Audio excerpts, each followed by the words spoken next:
ABP আনন্দ, এগিয়ে থাকে, এগিয়ে রাখে।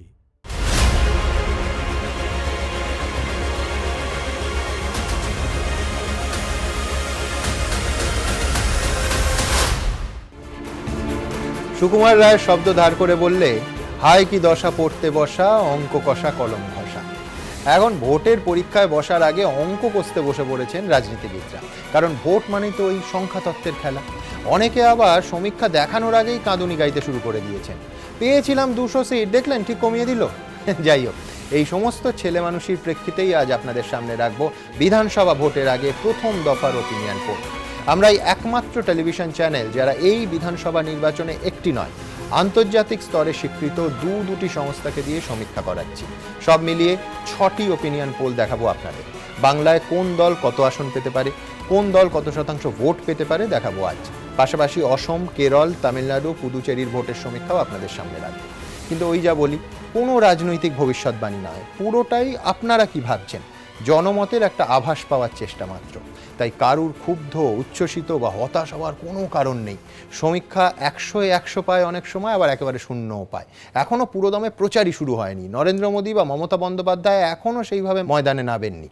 আমরা বারবার দেখেছি যে এই হেভিওয়েটদের প্রচার শুরু হলেই জনমত কিভাবে ঘুরে যায়। রাজ্যের সবকটি বিধানসভা কেন্দ্রে এই সমীক্ষা চলেছে। 18,000-এরও বেশি মানুষের সঙ্গে কথা বলেছেন সমীক্ষকরা। এছাড়া স্ন্যাপ পোলের প্রশ্ন নিয়ে কথা বলেছি আমরা 5,332 জনের সঙ্গে। 6 জানুয়ারি থেকে 11 জানুয়ারি অবধি এই সমীক্ষা চালানো হয়েছে। এছাড়াও জাতীয় পর্যায়ে গোটা দেশের সমীক্ষার একটা অংশও দেখাবো, যা চলেছে অন্তত 12 সপ্তাহ ধরে, 11 জানুয়ারি পর্যন্ত। 30,000 মানুষের সঙ্গে কথা বলেছেন সমীক্ষকরা। একেবারে স্বচ্ছতার সঙ্গে শুরুতেই ঠিক কোন প্রক্রিয়ায় এই সমীক্ষা চলেছে, কিভাবে চলেছে, কতজন মানুষের ওপর চলেছে দেখুন।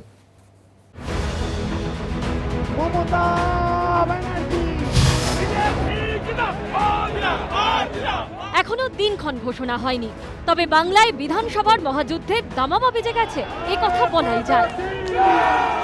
এই পরিস্থিতিতে বাংলার মানুষ কি ভাবছেন, রাজ্য সরকারের কাজ নিয়ে তারা কতটা খুশি, আগামী দিনে মাসনাদে কাকে দেখতে চান তারা, বিধানসভা নির্বাচনে কোন দল কটি আসন পেতে পারে, এসব নিয়েই মানুষের মনের আভাস পেতে সমীক্ষা চালিয়েছে আন্তর্জাতিক খ্যাতিসম্পন্ন সমীক্ষক সংস্থা C voter. Opinion poll, snap poll, দেশ কা মুড। ভোটের আগে মানুষের মনের কথা জানতে বিভিন্ন পদ্ধতির সাহায্য নিয়েছেন সমীক্ষকরা। পশ্চিমবঙ্গে 294টি বিধানসভা কেন্দ্রে ওপিনিয়ন পোলের জন্য সমীক্ষা করা হয়েছে। পুরুষ, মহিলা, তরুণ, প্রবীণ, বিভিন্ন পেশার মানুষ সবার সঙ্গে কথা বলেছেন সমীক্ষকরা, যাতে সমাজের সব অংশের মানুষের ভাবনার প্রতিফলন এই সমীক্ষায় ফুটে ওঠে। গত 6 জানুয়ারি থেকে 11 জানুয়ারি অবধি এই সমীক্ষা চলেছে। 18,000-এরও বেশি মানুষের সঙ্গে কথা বলে তাদের মনের ভাব জানার চেষ্টা করেছেন বিশেষজ্ঞরা। এছাড়াও স্ন্যাপ পোলের জন্য সমীক্ষকরা রাজ্যে পশ্চিমবঙ্গে 42টি লোকসভা কেন্দ্রের 5,332 জনের সঙ্গে কথা বলেছেন, তাদের মতামত জেনেছেন। 6 থেকে 11 জানুয়ারি অবধি এই সমীক্ষা চালানো হয়েছে। এছাড়াও দেশের মুড জানতে গত 12 সপ্তাহ ধরে দেশ জুড়েও সমীক্ষা চালানো হয়েছে। 30,000-এরও বেশি মানুষের সঙ্গে কথা বলেছেন সমীক্ষকরা। আর এই দেশজোড়া সমীক্ষাতেও নানা প্রশ্নের মধ্যে জানতে চাওয়া হয়েছে, আপনার মতে এখন ভোট হলে পশ্চিমবঙ্গে কোন দল জিতবে। অর্থাৎ নানাবিধ প্রক্রিয়ার মাধ্যমে সমীক্ষকরা তুলে এনেছেন খুঁটিনাটি তথ্য। তবে মনে রাখতে হবে, সমীক্ষা কোনো ভোটের ফলাফল নয়, শুধুমাত্র মানুষের মনের আঁচ পাওয়ার চেষ্টা মাত্র। এর আগেও আমরা গত 15 বছরে বিভিন্ন সময় বিভিন্ন ভোটে আপনাদের সামনে সমীক্ষক সংস্থার রিপোর্ট একেবারে হুবহু তুলে ধরেছি। আসন্ন বিধানসভা ভোটের আগে 2টি সমীক্ষক সংস্থার সমীক্ষা রিপোর্ট দফায় দফায় আপনাদের সামনে আনবো আমরা। এবিপি আনন্দ। আমি শুরুতেই স্ন্যাপ পোলের প্রশ্নে চলে যাব, দ্রুত একটা প্রশ্ন নিয়ে নেব। শুভেন্দু অধিকারী বিজেপিতে যাওয়ায় আসন্ন বিধানসভা ভোটে তৃণমূল কি বড়সড় ধাক্কা খাবে? হ্যাঁ মনে করেছেন সমীক্ষকরা, যাদের সঙ্গে কথা বলেছেন তাদের মধ্যে 46%। এরমটা হবে না এমনটা মনে করেছেন 35%। বলতে পারবো না বলেছেন 19%। পরের প্রশ্নে যাব। পরের প্রশ্ন ছিল, বিধানসভা ভোটে কাউকে মুখ্যমন্ত্রী পদপ্রার্থী করে লড়াইয়ে নামলে বিজেপি কি বাড়তি সুবিধে পাবে? বিজেপি বাড়তি সুবিধে পাবে এমনটা মনে করেছেন 37% মানুষ। সমীক্ষকরা যাদের সঙ্গে কথা বলেছেন তাদের মধ্যে 36% মনে করেছেন যে এরমটা ভাবার কোনো কারণ নেই, মুখ প্রজেক্ট না করে গেলেও বিজেপি যথেষ্ট সুবিধে পাবে, একই রকম থাকবে ফলাফল। বলতে পারবো না এমনটা বলেছেন 27% মানুষ। পরের প্রশ্ন। পরের প্রশ্ন ছিল সৌরভ গঙ্গোপাধ্যায় মুখ্যমন্ত্রীর পদপ্রার্থী হতে রাজি হলে কি বিজেপির বাড়তি সুবিধে হবে। আবার জানিয়ে রাখি, সৌরভ গঙ্গোপাধ্যায় নিজে প্রকাশ্যে এমন কোনো ইচ্ছে প্রকাশ করেননি, কিন্তু রাজনৈতিক মহলে এ নিয়ে জল্পনা চলছেই। হ্যাঁ, সৌরভ গঙ্গোপাধ্যায়ের মুখ যদি বিজেপি পায় তাহলে তাদের বাড়তি সুবিধে হবে, এমনটা মনে করেছেন 48% মানুষ। অত্যন্ত বেশি সংখ্যক মানুষ, 48% মনে করেছেন যে সৌরভ গঙ্গোপাধ্যায় যদি বিজেপির মুখ্যমন্ত্রী পদপ্রার্থী হন তাহলে বিজেপি বাড়তি সুবিধে পাবে। এমনটা হবে না মনে করেছেন 33% মানুষ, বলতে পারবো না বলেছেন 19%। পরের প্রশ্ন ছিল যে আপনার মতে কাকে মুখ্যমন্ত্রী পদপ্রার্থী করে ভোটে নামলে বিজেপির সাফল্যের সম্ভাবনা সব থেকে বেশি। সৌরভ গঙ্গোপাধ্যায়ের নাম বলেছেন 34% মানুষ, দিলীপ ঘোষের নাম বলেছেন 15% মানুষ, শুভেন্দু অধিকারীর নাম বলেছেন 12% মানুষ, আর অন্য কারুর নাম বলেছেন বা এই তিনজনের নাম বলেননি 39% মানুষ। আমি এবার দ্রুত আমার অতিথিদের কাছে যাব, খুব অল্প সময় প্রত্যেককে দেব, তার কারণ আজকে প্রচুর ডেটা যে এক একটা ইন্টারেস্টিং পার্সপেক্টিভ তুলে আনবে আমাদের এই অনুষ্ঠানে। প্রথমে শ্রমিকের কাছে যাব, শ্রমিক ভট্টাচার্য। শ্রমিক, এখনো পর্যন্ত কাউকে মুখ প্রজেক্ট করেনি, উপরন্তু যারা আগ বাড়িয়ে মন্তব্য করেছেন একটু বকুনি খেয়েছেন হাইকমান্ডের কাছ থেকে, কিন্তু সমীক্ষা বলছে কাউকে প্রজেক্ট করে লড়লে বিজেপি বাড়তি সুবিধে পেতে পারত। শ্রমিক, আমাদের নির্বাচনী রণকৌশলটা আমরা ঠিক করব, কোনো সেফোলজিস্ট বা যারা এই ধরনের সমীক্ষা করছেন তারাও আমাদের নিয়ন্ত্রণ করতে পারবে না। আমাদের নির্দিষ্ট রণনীতিতে অতীতেও আমরা এভাবে নির্বাচন লড়েছি এবং আমাদের বিশ্বাস 200-র বেশি আসনে জয়ী হয়ে বিজেপি সরকার গঠন করবে। বেশ, আমি বিশ্বনাথ চক্রবর্তীর কাছে আসবো। বিশ্বনাথ বাবু, শ্রমিক যেটা ইঙ্গিত করছে একাধিক রাজ্যে কাউকে মুখ্যমন্ত্রী, আমাদের ঘরের কাছে ত্রিপুরা আছে, অসম আছে, কাউকে মুখ্যমন্ত্রী প্রজেক্ট না করেও বিজেপি সাফল্য পেয়েছে, আবার উল্টো দিকেরটাও সত্যি। কোন দিকে পাল্লা ভারী? বিশ্বনাথ চক্রবর্তী। আসলে নির্ভর করে উল্টো দিকে কি আছে, মানে নির্বাচনী লড়াইটা তো দুটো দলের মধ্যে বা একাধিক দলের মধ্যে হয়। মানে আপনি মুখ্যমন্ত্রী পদপ্রার্থী প্রজেক্ট করলেন না আপনার স্ট্র্যাটেজি অনুযায়ী, কিন্তু উল্টো দিকে যদি একটা স্ট্রং ক্যান্ডিডেট থাকেন যিনি মুখ্যমন্ত্রী হিসাবে প্রজেক্টেড হবেন, সেক্ষেত্রে কিন্তু আপনি বেকায়দায় পড়বেন। বেশ, আমি সমীর চক্রবর্তীর কাছে যাব। সমিতদা, উল্টো দিকের কথা হচ্ছে, উল্টো দিকে মমতা বন্দ্যোপাধ্যায়ের মুখ, কিন্তু পাশাপাশি বেশিরভাগ মানুষ মনে করছেন শুভেন্দু অধিকারীর চলে যাওয়াটা একটা ফ্যাক্টর হবে। আমি মনে করি না এটা কোনো ফ্যাক্টরই হবে, তার কারণ তৃণমূল কংগ্রেসকে যারা সমর্থন করেন তারা মমতা বন্দ্যোপাধ্যায়ের উন্নয়নকে দেখে এবং তার নেতৃত্বের ওপর আস্থা রেখেই তৃণমূল কংগ্রেসকে ভোটটা দেন।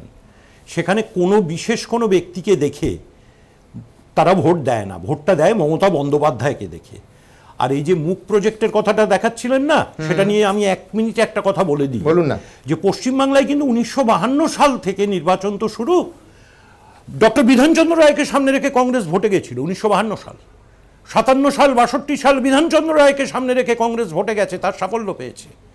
67 সালে কংগ্রেস যেমন প্রফুল্লচন্দ্র সেনকে সামনে রেখে ভোটে এসছে, বামেরা তেমনি, বাম তো তখন নয়, যুক্ত ফ্রন্ট প্রথম, তখন বাংলা কংগ্রেসের অজয় মুখার্জিকে সামনে রেখে ভোটে এসছেন, দেখুন মুখ। আবার 72 সালে সিদ্ধার্থ শঙ্কর রায়কে সামনে রেখে কংগ্রেস ভোটে এসছে। কিন্তু যদি লক্ষ্য করেন সুমনবাবু, 77 সালে সিদ্ধার্থ শঙ্কর রায় ভোটে দাঁড়াননি, কংগ্রেস মুখ পায়নি। 82 সালে কংগ্রেস মুখ পায়নি, 87 সালে কংগ্রেসের আমি এই তালিকার ঠিক 91 সালে ইতিহাস থেকে আরেকটা তালিকা দিতে পারি, বেশি পিছনে যাওয়ার দরকার নেই। আমি তো বললাম অসম কিংবা ত্রিপুরার কোনো মুখ ছাড়া বিপুল সাফল্য এসছে। আমি এই তর্কে নিশ্চয়ই পরে আসবো, মহারাষ্ট্র যোগ করতে পারি। আমি যদি গত 5 বছর, শুধু 5 বছর দেখি, হরিয়ানা যোগ করা যায়। যাই হোক, আমি আমার পরবর্তী অংশে আসবো। আজ সত্যি একের পর এক ডেটা আপনাদের সামনে রাখবো। বাংলা থেকে এতবার যে রাজ্যটার নাম নিলাম, বাংলার প্রতিবেশী রাজ্য অসম। আর কয়েক মাস পরে বিধানসভা ভোট, এবং এই সি ভোটারের সমীক্ষায় স্পষ্ট ইঙ্গিত যে অসমে কিন্তু শ্রমিকের মুখে হাসি ফুটতে পারে, ক্ষমতা ধরে রাখতে পারে বিজেপি। এনআরসির চূড়ান্ত তালিকায় 19 লক্ষ নাম বাদ পড়েছে, 12 লক্ষ বাঙালি। এ নিয়ে বহু রাজনৈতিক বিতর্ক আমাদের এই স্টুডিওতেও হয়েছে, উত্তাল হয়েছে অসম। আবার সিএ বাতিল করার দাবিতে হিংসাত্মক আন্দোলন নেমেছেন অসমের ভূমিপুত্রদের একাংশ।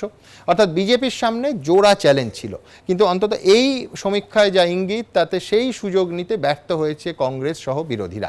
প্রায় 1.5 দশক অসম শাসন করা তরুণ গগৈয়ের মৃত্যুর পর কংগ্রেসে কার্যত একটা ভ্যাকুয়াম তৈরি হয়েছে। অনেকে বলছেন ক্যাপ্টেনহীন জাহাজ। তার ছেলে গৌরব গগৈ দ্রুত উপরে উঠে আসছেন, কিন্তু এখনও সর্বানন্দ সোনোয়াল এবং হিমন্ত বিশ্ব শর্মা জুটির কাছে কার্যত সাফল্যের কোনো সম্ভাবনা নেই বলে সি ভোটারের সমীক্ষা বলেছে। বাস্তবে বলতে পারবেন শুধুমাত্র ভোটাররা। দেখুন, সি ভোটারের সমীক্ষা বলছে অসমে দ্বিতীয়বারের জন্য ক্ষমতায় আসতে পারে বিজেপি। 126 আসনের অসম বিধানসভায় বিজেপি নেতৃত্বাধীন এনডিএ পেতে পারে 73 থেকে 81টি আসন। কংগ্রেস নেতৃত্বাধীন ইউপিএ পেতে পারে 36 থেকে 44টি আসন। মুসলিম প্রধান দল বদরুদ্দিন আজমালের এআইইউডিএফ পেতে পারে 5 থেকে 9টি আসন। অন্যান্য পেতে পারে 0 থেকে 4টি আসন। সি ভোটারের সমীক্ষায় ইঙ্গিত এনডিএ পেতে পারে 43% ভোট, ইউপিএর ঝুলিতে আসতে পারে 35% ভোট, 8% ভোট পেতে পারে এআইইউডিএফ, অন্যান্য পেতে পারে 14% ভোট। সি ভোটারের সমীক্ষার ভিত্তিতে মুখ্যমন্ত্রী পদে জনপ্রিয়তার নিরিখে সবার উপরে রয়েছেন অসমের বর্তমান মুখ্যমন্ত্রী সর্বানন্দ সোনোয়াল। দ্বিতীয় স্থানে বিজেপির উত্তর পূর্বের প্রধান কারিগর হিমন্ত বিশ্ব শর্মা। তারপরই রয়েছেন পিতার মৃত্যুর পর দ্রুত গতিতে উপরে উঠে আসা কংগ্রেসের তরুণ তুর্কি কালিয়াবরের সাংসদ গৌরব গগৈ। তবে একটা জিনিস মাথায় রাখতে হবে, ভূমিপুত্র অসমিয়ারা মোদী সরকারের সিএএ অত্যন্ত বিরোধী। সিএএ পাশ করলেও তা এখনো কার্যকরী করেনি কেন্দ্র। এক্ষেত্রে ভোটের আগে মোদী সরকার যদি সিএএ কার্যকর না করে, তাহলে বাংলায় মতুয়া ভোটারদের একটা বড় অংশ বিজেপির দিক থেকে মুখ ফিরিয়ে নিতে পারে। উল্টো দিকে ভোটের আগে মোদী সরকার সিএএ কার্যকর করলে অসমের ভূমিপুত্ররা বিজেপির উপর ক্ষুব্ধ হতে পারে। অর্থাৎ সিএএ কার্যকর করা বা না করা প্রভাব ফেলতে পারে বাংলা অসম বিধানসভা ভোটের ফলে। এবিপি আনন্দ। খুব দ্রুত আমার আরো দুই অতিথির কাছে আসবো। কংগ্রেস নেতা কৌস্তব বাগচি। কৌস্তব, সমীক্ষায় কিন্তু যা দেখলাম, হিমন্ত বিশ্ব শর্মা এবং সর্বানন্দ সোনোয়াল যোগ যদি করি তাহলে 52-50 ছাড়িয়ে যাচ্ছে সংখ্যাটা, অর্থাৎ পছন্দের মুখ্যমন্ত্রী হিসেবে কাকে দেখতে চান। সেখানে কংগ্রেস সহ বিরোধীদের কিন্তু খুব দাগ কাটার কোনো সম্ভাবনা এই সমীক্ষায় দেখা যাচ্ছে না। তুমি বলতে পারো সমীক্ষা ভুল, আমারও কোনো অসুবিধা নেই, বহু ক্ষেত্রে সমীক্ষা ঠিক হয়, বহু ক্ষেত্রে ভুল প্রমাণিত হয়। না, সমীক্ষাকে বিশেষ গুরুত্ব দেওয়ার ব্যাপার নেই, আমরা গত বিহার নির্বাচনেই সেটা দেখেছি। এবং আরেকটা খুব ইম্পর্টেন্ট জিনিস, এখানে একটা পার্সপেক্টিভ আমরা দেখাইনি, সেটা হচ্ছে এখনো কিন্তু কংগ্রেস মানে আমাদের দলের সাথে এআইডিইউএফ এর এখনো অব্দি অ্যালায়েন্সের একটা কথাবার্তা চলছে, যেটা গত সপ্তাহে আমাদের অল ইন্ডিয়া কংগ্রেস কমিটির আসামের যিনি ইনচার্জ জিতেন্দ্র সিং ক্লিয়ারলি বলেছে এখনো talks have not been finalised, হয়ে গেলে তার প্রেক্ষাপটটা অন্য হবে। আরেকটা জিনিস সুমনদা, আমি কথা স্তরে আছে, এখনো ক্রিস্টালাইজ হয়নি, হবে এটা হলে তো আবার নতুন করে সমীক্ষা করতেই হবে। আমরা 6 দফায় করাবো, আবার করে কি রেজাল্ট হবে সেটাও আমি দর্শকদের সামনে আনবো। ওয়েস্ট বেঙ্গলের পার্সপেক্টিভে যেটা বলছিলাম, এর আগের যে আলোচনাটা ছিল সেটা হচ্ছে তৃণমূল এবং বিজেপি। দেখুন, দুটো দলই মুখ্যমন্ত্রী তো পরে হবে, আগে বিধানসভায় লোক জিতে যাবে, দেয়ার আফটার যারা মেজরিটি পার্টি তাদের মুখ্যমন্ত্রী হবে। তৃণমূল আগে দেখে নিক তাদের কতজন বেঁচে থাকে, তারপরে কে প্রার্থী হবে সেটা। আর বিজেপি তারা বলছে 200 আসন পাবো, শ্রমিক বাবু আছেন, 200টা সিটে প্রার্থী আছে বিজেপির, বলুন তো 200টা সিটে প্রার্থীর নাম বলুক শ্রমিক বাবু। বেশ, শ্রমিক আসবো আমি, কিন্তু তার আগে আসাম স্পেসিফিক শাখের করাত শ্রমিক সিএ আইন পাশ হয়েছে, রুলস তৈরি হয়নি। এইদিকে শান্তনু ঠাকুর রোজ চাপ দিচ্ছেন, রোজ ক্যামেরায় বলছেন, আর ওদিকে আসাম গণপরিষদ আপনাদের শরিক, তারা চাপ দিচ্ছেন আর এক পাও এগোনো যাবে না। সমস্যা? এটা কোনো সমস্যাই নয়। স্বরাষ্ট্রমন্ত্রী বলেছেন যে করোনা কালের পরে, ভ্যাকসিন এসে যাওয়ার পরে আমরা সিএ পশ্চিমবঙ্গে কার্যকর করব। এখন প্রশ্ন হলো, আপনারা যেভাবে প্রশ্নটা তুলে ধরছেন, যে সিএ যদি বিজেপি লাগু না করে তাহলে মতুয়া ভোটের একাংশ চলে যাবে। মতুয়া ছাড়াও তো এখানে নমশূদ্র বিরাট সংখ্যক ভোট আছে, বাংলাদেশের বহু মানুষ আছেন যারা এখানে আছেন, উদ্বাস্তুরা আছেন, যাদের নাগরিকত্ব নেই। তাহলে কি তৃণমূল কংগ্রেস সিএ চালু করবে? সুতরাং এটা কোনো ভোটের অঙ্ক না। পশ্চিমবঙ্গের সবচেয়ে বড় ইস্যু হচ্ছে রেস্টোরেশন অফ ডেমোক্রেসি, গণতন্ত্রের পুনঃপ্রতিষ্ঠা। এটার উপরে দাঁড়িয়ে নির্বাচনে ভোট হবে। মতুয়া ভোট ইস্যু নয়, অবশ্য কার্যক্ষেত্রে দেখি সমস্ত রাজনৈতিক দলের কাছে বিরাট ইস্যু এখন থেকে নয়। আমি যখন ইস্যু কি নন ইস্যু বলি, বড়মা বেঁচেছিলেন তখন থেকে মতুয়া ভোটের জন্য বামেরাও, পার্থদা হাসছেন বটে, কিন্তু বামেদের সমস্ত শীর্ষ নেতৃত্ব ঝাঁপিয়ে পড়তেন ঠাকুরনগরে। আমি একথা বলিনি যে মতুয়া ভোট নিয়ে, আমি বলেছি যে পশ্চিমবঙ্গের সবচেয়ে বড় ইস্যু হচ্ছে এই মুহূর্তে গণতন্ত্রের পুনঃপ্রতিষ্ঠা। বেশ, সমীর চক্রবর্তী দ্রুত ওয়ান লাইনার। আমি প্রথমেই একটা কথা বলে দিই যে মতুয়া ভোট যদি ফ্যাক্টরি না হয়, তাহলে কৈলাস বিজয়বর্গীয় আজ থেকে 7-10 দিন আগে মতুয়াদের কাছে গিয়ে আশ্বাসটা দিতে গেলেন কেন? কেন বলে এলেন যে অমিত শাহ? এক মিনিট শ্রমিক, তুমি যখন তুমি যখন কথা বলেছো আমি বলিনি, কিন্তু সেটা বলবেন না। অন্তত তুমি গণতন্ত্র প্রতিষ্ঠা করতে চাইছো, আগে স্টুডিওতে গণতন্ত্রটা রাখো। যার সময় আগে দেখিয়ে দিয়েছেন এখানে গণতন্ত্রটা থাক, তার কারণ কলকাতা শহরে সারা দিন ধরে মানুষ, দেশের মানুষ এনআরসি দেখিয়ে ভোট দিয়েছেন। আমি আসবো, এই তর্ক অনেকক্ষণ ধরে চলবে, আগামী প্রায় এখনো 1.5 ঘন্টার বেশি সময় বাকি আছে। তবে হ্যাঁ, গণতন্ত্র স্টুডিওতে বললে আজ আর ভয় লাগে, তার কারণ একদিক থেকে ঢিল আর একদিক থেকে ঢিলের পাল্টা মার। কোন দিকে যাব আমরা? স্টুডিওতেও তো বেঁচে থাকতে হবে। আমি দ্রুত স্ন্যাপ পোলের পরবর্তী 4টে প্রশ্নে যাব। দুয়ারে সরকার কর্মসূচির ফলে কি আসন্ন বিধানসভা ভোটে তৃণমূল লাভবান হবে? লাভ হবে এমনটা মনে করছেন 46% মানুষ, লাভ হবে না এমনটা মনে করছেন 37% মানুষ, বলতে পারবো না বলেছেন 17%। আসন্ন বিধানসভা ভোটে বাম কংগ্রেস জোট হয়েছে, এই জোটের ফলে কার লাভ হবে?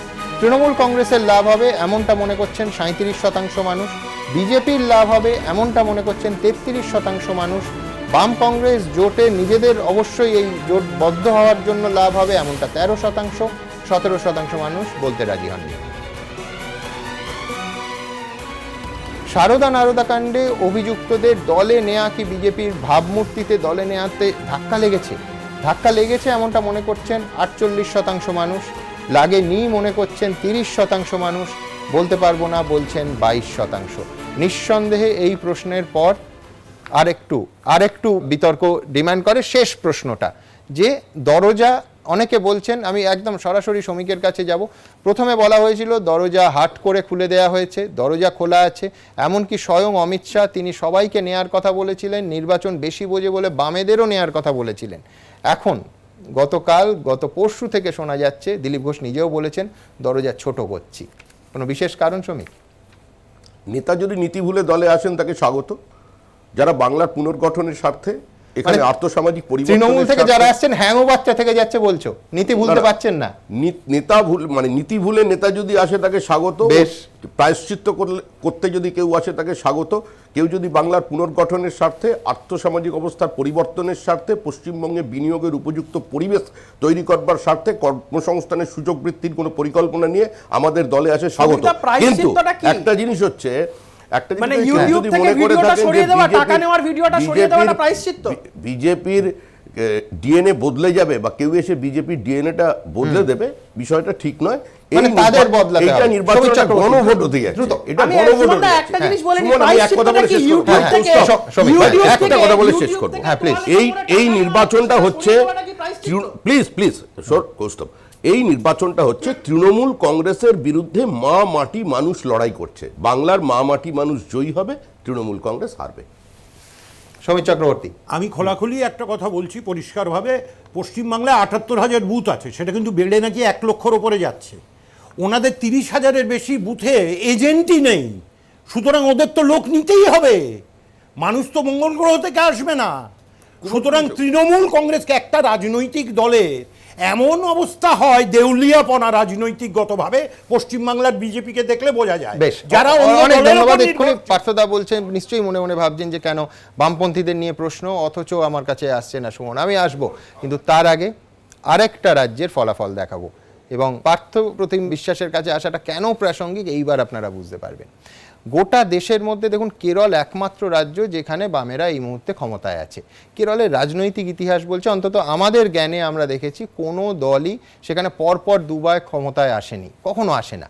একবার কংগ্রেস নেতৃত্বাধীন ইউডিএফ, আর তো বাম নেতৃত্বাধীন এলডিএফ পরের বার। এই চিরকাল আমাদের জ্ঞানে দেখেছি, এটা একেবারে প্রায় রোল রিভার্সালের মতো পাল্টাতে থাকে। কেরলে এই সি ভোটারের সমীক্ষা যদি সত্যি হয়, স্বাধীনতার পর এই প্রথমবার টানা 2 বার কেরলে ক্ষমতায় আসছে একই দল, অর্থাৎ বামেরা। কেরলে গত কয়েক বছর ধরে জমি তৈরি করার মরিয়া চেষ্টা করেছে বিজেপি। কান্নুরে আরএসএস আর সিপিএম এর মধ্যে রক্তাক্ত সংঘর্ষ, বহুবার এই স্টুডিও থেকে সেই খবর আমরা দেখিয়েছি। শবরীমালা ইস্যু থেকে শুরু করে বন্যা কিংবা করোনা অত্যন্ত দক্ষতার সঙ্গে সামাল দিয়েছেন কেরলের মুখ্যমন্ত্রী পিনারাই বিজয়ন। বহুবার তিনি প্রশংসিত হয়েছেন দেশের নানা প্রান্তে, যার সুফল কিন্তু হাতে নাতে তিনি পেয়েছেন সাম্প্রতিক স্থানীয় প্রশাসনের ভোটে। আর এবার বিধানসভা ভোটে আবার বলছি, যদি সি ভোটারের এই সমীক্ষা সঠিক হয় তাহলে ইতিহাস তৈরি হতে পারে, তার কারণ প্রথমবার আবার বামেদের সরকার হতে পারে, বলছে সি ভোটার। কেরলে এখন ক্ষমতায় বামেরা, আবার এই কেরলের ওয়ানার থেকেই সাংসদ রাহুল গান্ধী। কেরলে মূল লড়াই কংগ্রেস নেতৃত্বাধীন ইউডিএফ এর সঙ্গে বাম নেতৃত্বাধীন এলডিএফ এর। সি ভোটারের পরিসংখ্যান বলছে, নজিরবিহীনভাবে দ্বিতীয়বার কেরলে ক্ষমতা ধরে রাখতে পারে বাম নেতৃত্বাধীন এলডিএফ। 140 আসন বিশিষ্ট কেরলে তারা পেতে পারে 81 থেকে 89টি আসন। কংগ্রেস নেতৃত্বাধীন ইউডিএফ পেতে পারে 49 থেকে 57টি আসন। অমিত শাহ বলেছিলেন, বাংলা, উড়িষ্যা, কেরল, তামিলনাড়ু দখল করতে না পারলে বিজেপির স্বর্ণযুগ এসেছে এটা বলা যাবে না। কিন্তু সি ভোটারের সমীক্ষা বলছে, এবারও কেরলে চূড়ান্ত ব্যর্থ হতে পারে বিজেপি। তারা সর্বোচ্চ 2টি আসন পেতে পারে, অন্যান্য পেতে পারে সর্বোচ্চ 2টি আসন। এলডিএফ পেতে পারে 42% ভোট, ইউডিএফ পেতে পারে 35% ভোট, বিজেপি পেতে পারে 15% ভোট, অন্যান্য পেতে পারে 8% ভোট। সি ভোটারের সমীক্ষা অনুযায়ী কেরলের মুখ্যমন্ত্রী পদে জনপ্রিয়তার নিরিখে সবার প্রথমে রয়েছেন পিনারাই বিজয়ন, 2 নম্বরে রয়েছেন কংগ্রেসের উমেন চান্ডি, এরপর রয়েছেন দারুণভাবে কোভিড সামলানো স্বাস্থ্যমন্ত্রী কে শৈলজা, তারপর শশী তারুর। কেরলের রমেশ চেন্নিথালা উমেন চান্ডির দ্বন্দ্বে জীর্ণ কংগ্রেস যে পিনারাই বিজয়নের দিকে কোনো চ্যালেঞ্জে তুলে দিতে পারেনি, কিংবা সাম্প্রতিককালে কেরল সিপিএম এর একাধিক শীর্ষ নেতার বিরুদ্ধে দুর্নীতির অভিযোগকে তারা যে হাতিয়ার করতে পারেনি, তা সি ভোটারের সমীক্ষা থেকে স্পষ্ট। এবিপি আনন্দ। যেমন বলেছিলাম পার্থপ্রতিম বিশ্বাসের কাছে যাব। পার্থদা, রাজ্যের সমীক্ষার ফলে এখনো আসেনি, কিন্তু কেরলের সমীক্ষার ফল দেখে নিঃসন্দেহে আপনার মুখে হাসির রেখাটা চওড়া হবে। না, অ্যাকচুয়ালি ঠিকই সি ভোটার যা এক্সপেক্ট করছে সেটা সাধারণ ভোটাররা সেটাই করবে বলে আমার নিজের বিশ্বাস। একটাই কারণের জন্য আসলে একটা সরকারকে মানুষ কিভাবে দেখতে চায়, যদি দেখেন যে গত 5 বছরে কেরল যে চ্যালেঞ্জটার মধ্যে দিয়ে গেল, 2-3টে চ্যালেঞ্জ আমি বলবো যে অসম্ভব দক্ষতার সাথে কেরল সরকার। তার আগে রাজনৈতিক চ্যালেঞ্জটা বলি পার্থদা, যে এর আগে লোকসভা ভোটে তো আমি বলবো যে বামেদের টার্ন অ্যারাউন্ড, কারণ সেখানে 20টার মধ্যে 19টাই কংগ্রেস পেয়েছিল। হ্যাঁ, এবার আমি বলছি আবার মানুষ বিধানসভার ক্ষেত্রে এই আলোচনা আমরা এখানে বহুবার করেছি যে, এবং সাম্প্রতিক অতীতে বহু রাজ্য আছে যেখানে লোকসভার ভোটের সাথে বিধানসভায় পাওয়া ভোট বিজেপিরই পাল্টে গেছে, 10%, 15% বহুবার হয়েছে। ফলে ম্যান্ডেটটা মানুষ যখন দেয় যে বিধানসভার ক্ষেত্রে, তার স্পেসিফিক কিছু অবজারভেশন থেকেই দেয়। সেখানে দাঁড়িয়ে কেরলের সরকার গত 5 বছর যেভাবে চলেছে, 3টে ফ্যাক্টর সমান আমি আপনাকে উল্লেখ করবো। যে একটা হচ্ছে যে কোভিড অতিমারি, যে গত 1 বছর ধরে যেভাবে হ্যান্ডেলড হয়েছে, আন্তর্জাতিক ক্ষেত্রে খবর হয়েছে। 2 নম্বর হচ্ছে যে আপনি যদি বলেন যে কেরালার যে প্রাকৃতিক বিপর্যয়, যে বন্যাটা হয়েছিল, এটা হচ্ছে 100 বছরে কেরল এই জিনিস দেখেনি, এবং সেটা 6 মাস 7 মাস ধরে যেই বিপর্যয় মোকাবেলা করেছে। আর থার্ড আরেকটা পয়েন্ট যেটা নিয়ে ভারতবর্ষ উত্তাল, সেটা হচ্ছে ফাইট অফ সেকুলারিজম। আপনি যদি বলেন শবরীমালা বিতর্ক, এই বিতর্ক কেরলে যদি বলেন একটা নতুন অধ্যায় যোগ করেছে রাজনীতিতে গোটা দেশে, যেখানে দাঁড়িয়ে অমিত শাহ এসে বলে যাচ্ছিলেন যে আদালতের রায় এমনই হয় যেন মানুষের ধর্মীয় ভাবাবেগকে আহত না করে, এবং আমরা চাই সেটা। অথচ যেখানে কেরলে বামপন্থীরা এবং কেরলের সরকার স্পেসিফিক্যালি একটা সেকুলার স্ট্যান্ড নিয়ে দাঁড়িয়েছিল, সেখানে দাঁড়িয়ে আপাতভাবে বেশ কিছু এদিক ওদিক হচ্ছিল, কিন্তু সবশেষে যদি দেখেন আপনার একটা ইস্যু আমি উল্লেখ করি, সেটা হচ্ছে পিনারাই বিজয়নের সহায়কের তার গোল্ড স্ক্যাম নিয়ে গোটা দেশের সংবাদ মাধ্যমে কথাবার্তা হয়েছে। আমি তো বলছি, কিন্তু এখানে এরকম ভালোগুলো বলছেন, একটা খারাপও বলছেন। না, আবার বলছি যে সেই স্ক্যাম যদি হয়, পিনারাই বিজয়নরা যে দলে আছেন বামপন্থীদের, সে মানিক সরকার থেকে পিনারাই বিজয়ন প্রথম বলেন যে একটা স্বচ্ছ তদন্ত হোক, তদন্তটা আটকাতে হচ্ছে যে কখনো পর্যন্ত সুপ্রিম কোর্টে যায় না। পাশাপাশি আপনি বন্যার কথা বললেন বারবার, কিন্তু কেন্দ্রের টাকা পায়নি বলে অভিযোগও ওঠেনি। আমি শুভমা মৈত্রের কাছে যাব। শুভমাদা, কেরলের লোকাল বডিগুলোর যদি নির্বাচন বলেন, তাতেও কিন্তু বামেরা খুব ভালো ফল করেছিল। আমি বলছি একটা তফাৎ আমি দেখতে পাচ্ছি যে একের পর এক তরুণ মুখ কিন্তু কেরলে উঠে আসছে। পশ্চিমবঙ্গে বামেরা, শুভমাদা যখন ক্ষমতায়ও ছিলেন, বারবার এই স্টুডিওতেই আলোচনা হয়েছে, বৃদ্ধতন্ত্র বলা হতো, যে এত বয়স্ক মানুষ কেন কাজ করতে পারছেন না, তবু ক্যাবিনেটে থেকে যাচ্ছেন। উল্টো দিকে কেরলের রাজধানী তিরুবন্তপুরমে, এই স্টুডিওতে সেদিন খবর করলাম, কলেজ ছাত্রী তিরুবন্তপুরমের মেয়র হলো।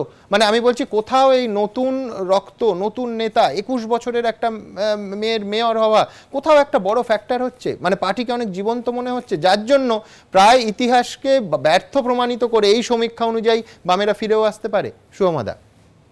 হ্যাঁ, একদম সুমনবাবু, যে প্রশ্নটা আপনি তুলেছেন, এটা কিন্তু এই যে আজকের বামেদের কাছ থেকে যে নতুন মুখ আশা করছে জনগণ, সেটা কিন্তু আমরা একেবারেই খুব একটা দেখতে পাচ্ছি না। এবং এই জায়গায় মূল যে প্রশ্ন, সেটা হচ্ছে যেমন ধরুন শতরূপ ঘোষ, একটা নাম উদাহরণের জন্য দিচ্ছি, এই ধরনের একটা নেতাকে কতটা সামনে বামপন্থীরা নিয়ে আসবে, এটা কিন্তু আমরা জানি যে বামপন্থীরা এই সমস্ত ব্যাপারে সাধারণভাবে নতুন মুখ তুলে আনার ক্ষেত্রে খুব সহজে এই ঘটনাগুলো ঘটে না। দলের গঠনতন্ত্র এবং এইসব পেরিয়ে আনা, অন্তত পশ্চিমবঙ্গের ক্ষেত্রে এই জিনিসটা কিন্তু পজিটিভ নয়। আগামী দিনে পশ্চিমবঙ্গের নির্বাচনেও এই বিষয়টা খুবই গুরুত্বপূর্ণ হবে বামেদের কাছে, কারণ যে মুখগুলো যাদেরকে মানুষ রিজেক্ট করেছেন, তাদেরকেই যদি আবার সামনে এনে বামেরা ভাবেন তাদের ভোট বাড়বে, তাহলে তার সম্ভাবনা একটু কম। শুনবো আরেকটা যদি সুযোগ দেন, ছোট্ট 30 সেকেন্ড, আমি শুধু তার মধ্যে একবার শুভমাদা যোগ করবো, সেটা হচ্ছে রামাইয়া হরিদাস, 35 বছরের তিনি দ্বিতীয় দলিত মহিলা, পৌঁছে গেলেন পার্লামেন্টে। আপনি গড় মানে অ্যাভারেজ এজটা যদি দেখেন কেরলের নেতৃত্বের কোথায়, মানে আমি বলছি আমার ধারণা 34 বছরের বামফ্রন্টে এই অ্যাভারেজ এজের আশেপাশে হয়নি।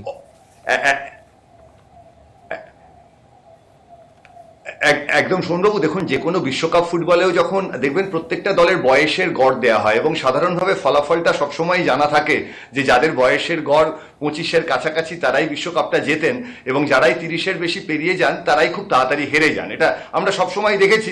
বামপন্থীরা বুঝছেন না, সে তো আমাদের কথাও তারা শুনবেন না, তারা নিজেদের দলের যে গঠনতন্ত্র সে অনুযায়ী ঠিক করবেন। দ্বিতীয় যে বক্তব্য সুমনবাবু, যেটা বারবার বলতে চাই, সেটা হচ্ছে এই যে 5332 জন যে ডেটা নিয়েছেন, আমার মনে হয় এর থেকে আপনারা বেশ ভালো একটা ভোট শতাংশের আভাস পাবেন। এবং সব থেকে বড় কথা, আজকের এই অনুষ্ঠান কিন্তু আমি বলবো, আমি একটু যোগ করি, এই যার ভিত্তিতে আমাদের আজকের ওপিনিয়ন পোল আমাদের এই রাজ্যের, এটা কিন্তু 18,000 প্লাস। আমি এই প্রশ্নের ক্ষেত্রে শুধুমাত্র 5,500-এর কাছাকাছি ডেটা, যে ভোট সমীক্ষা কত আসন সেটা হয়েছে প্রত্যেকটি মানে 294টি আসনে এবং 18,000 প্লাস স্যাম্পল সাইজ 94টি।